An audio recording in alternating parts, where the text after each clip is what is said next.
Salut, moi c'est Arduitech. J'ai décidé de créer cette chaîne YouTube pour aider les novices de tous âges à comprendre le fonctionnement d'une carte Arduino.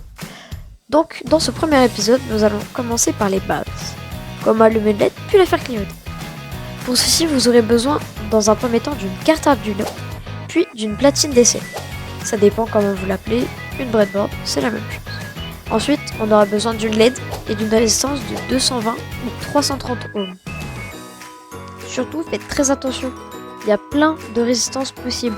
1000 ohms, 330, 220, celles qui vont nous intéresser, mais il y en a plein d'autres. Donc les couleurs d'une résistance 330 ohms, c'est celle-là. Vous pouvez mettre pause bien évidemment. Et ensuite, les couleurs pour une résistance de 220, c'est celle-là.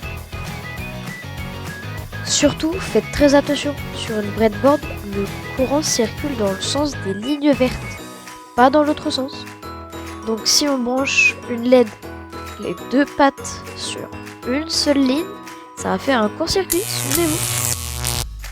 Et sur une LED, il y a deux pattes, une courte et une longue. Jusque là, ça va.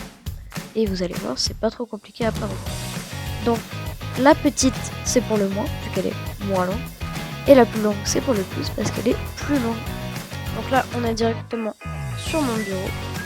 Donc là, la breadboard, les résistances, LED, carte Arduino et les petits câbles. Donc on va faire le montage. Donc vous vous souvenez que on ne peut pas placer la LED dans ce sens-là, sinon ça fait court-circuit. Hop là. Donc il faut la placer dans l'autre sens avec les chiffres. Voilà. En sachant qu'il faut se souvenir qu'on a mis le plus. Donc moi c'est à gauche. Voilà. Ensuite on va plier un petit peu la résistance. Là, c'est une résistance de 330 ohms. Donc, on va venir la mettre sur la même ligne que le plus. Et on va venir la mettre, hop là, sur un autre trou. Voilà. Donc, je vais juste changer de sens la carte Arduino. Comme ça, ce sera plus simple pour moi. Donc, là, je prends mon câble rouge. C'est les couleurs normalisées. Vous pouvez en prendre d'une autre couleur. Donc là, je le mets ici. Sur la même ligne que ma résistance. Donc hop là, je relie directement au plus, au 5 volts. Là, l'autre bout de la LED, l'autre pied, je le relie au moins. Donc là, je prends un câble. Je branche ma carte Arduino. Et hop là, regardez, ça fait de la lumière. Bravo! Vous avez réussi à faire s'allumer une LED. Et si vous souhaitez aller plus loin, on va la faire clignoter. Donc, du coup, pour faire clignoter la LED, il faut télécharger un logiciel qui s'appelle Arduino IDE, ce qui va nous permettre de coder. Et avec ce code, on va pouvoir allumer ou éteindre une pile. Voilà. Donc, pour télécharger, il faut taper Arduino Software. Voilà. On fait entrer, on va sur le premier lien, c'est arduino.cc. Voilà. Ensuite, on prend la version la plus récente. Donc là, c'est la 2.3.2.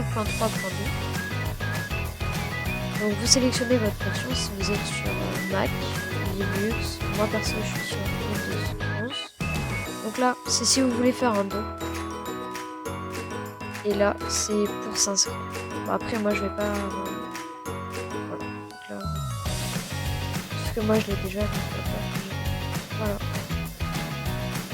Voilà. Et donc là on se retrouve directement sur l'Arduino IDE. Je vais vous apprendre un petit peu le code et comme ça vous pourrez le modifier chez vous et en faire ce que vous voulez. Donc déjà dans le void setup, donc ce qui est ça, très important, il faut le mettre entre les deux crochets. Là, ce crochet là et ce crochet là. Donc entre ces deux crochets on va mettre pin avec un M majuscule, mode. On ouvre les parenthèses. Donc là, vous mettez le pin sur lequel vous avez branché la LED. Donc pour moi, c'est la pin 7. Donc je mets 7, virgule, espace, out, put. On ferme les parenthèses. et on met un point virgule. Très important le point virgule. Donc là, ça veut dire... Donc là, je récapitule. Pin mode, c'est la fonction pour déclarer. Ensuite, on déclare le set en sortie. Output, ça veut dire sortie. Ensuite, pour le code, donc ce qui est pour le void loop, très important encore une fois, entre ces deux crochets là, c'est ce qui va se répéter en fait. Ça va se répéter indéfiniment. Donc là, on va mettre digital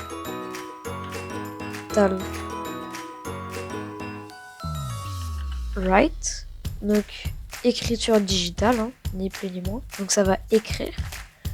On ouvre les parenthèses.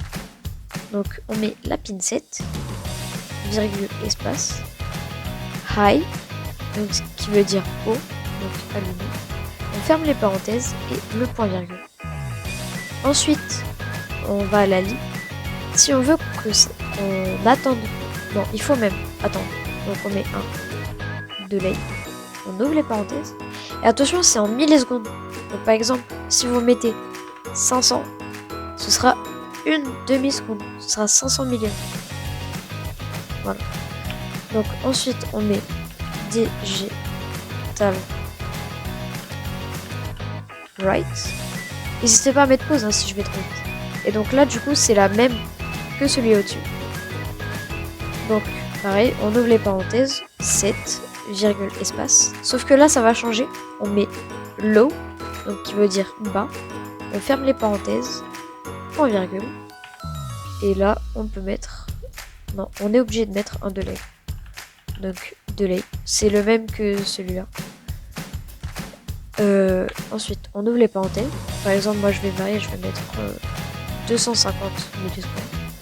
On ferme les parenthèses, point virgule. Et donc là, le programme, il est fini.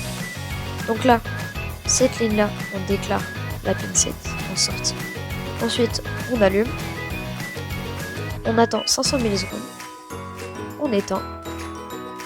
On attend 250 millisecondes. Et du coup, ça part au début. Hop là, on allume. On attend 500 millisecondes. On éteint. Voilà. Et donc, ça va répéter ça indéfiniment. Donc là, une fois qu'on a fini notre code, on le vérifie. Donc là, il nous demande de sélectionner une carte. Donc, il faut aller directement ici. Moi, il est reconnu, mais vous, ça se peut qu'il soit pas reconnu. Donc, il faut essayer de voir lequel correspond le plus où est branché, à où est branché votre carte Arduino. Donc, moi, je clique dessus.